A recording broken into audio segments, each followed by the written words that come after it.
الصلاۃ والسلام علیکہ یا رسول اللہ صلی اللہ علیہ وآلہ وسلم۔ السلام علیکم رحمۃ اللہ وبرکاتہ۔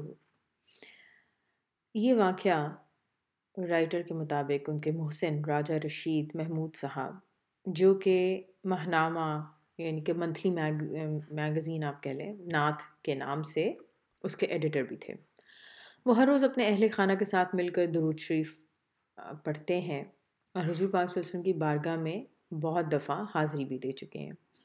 ان کی نعتوں کی کتاب نعتہ دی اٹی کو 1988 میں پریزیڈنشل ایوارڈ ملا۔ درود شریف پڑھنے کی تلقین کرنے کو انہوں نے اپنی زندگی کا مشن بنا رکھا ہے۔ درود و سلام کے نام سے کتاب لکھ رہے تھے کہ 28 جولائی 1993 کو خواب میں دیکھا کہ حضور صلی اللہ علیہ وسلم تشریف لا رہے ہیں۔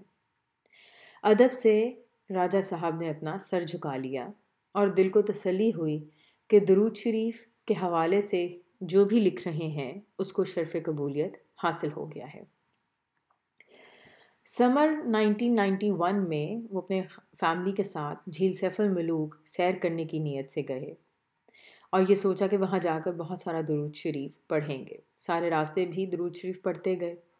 ایک ہفتے کے بعد جب واپس آئے تو یہ دیکھ کر بڑا تعجب ہوا کہ گھر میں کچھ گڑبڑ ہے۔ تالا ٹوٹا ہوا تھا اور پنکھا چل رہا تھا۔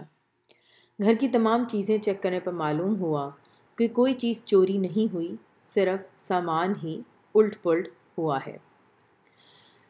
بے شک یہ کرم ہے درود شریف پڑھنے کا کہ جس گھر میں روز درود شریف پڑھا جاتا تھا وہاں چور آئے اور کچھ بھی چوری نہ کر سکے، اور درود شریف کی برکت سے اہل خانہ، گھر سب ساز و سامان محفوظ رہا۔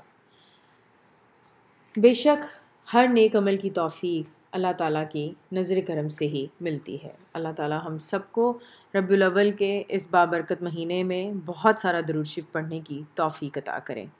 اگر آپ کے ذہن میں درود شریف سے ریلیٹڈ کوئی واقعہ ہے تو آپ مجھے ای میل کر سکتے ہیں saadiacanada1@gmail.com per. Thank you so مچ۔ السلام علیکم رحمۃ اللہ وبرکاتہ۔